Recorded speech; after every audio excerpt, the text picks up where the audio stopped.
ветеранам. Я, ребята, на войне в бой ходил, горел в огне, мерз в окопах под землей, но, как видите, живой.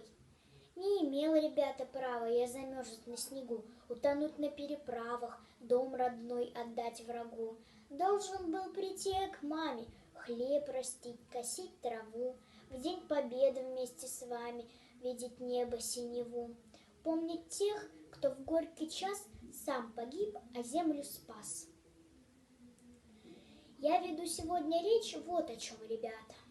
Надо родину беречь, по-солдатски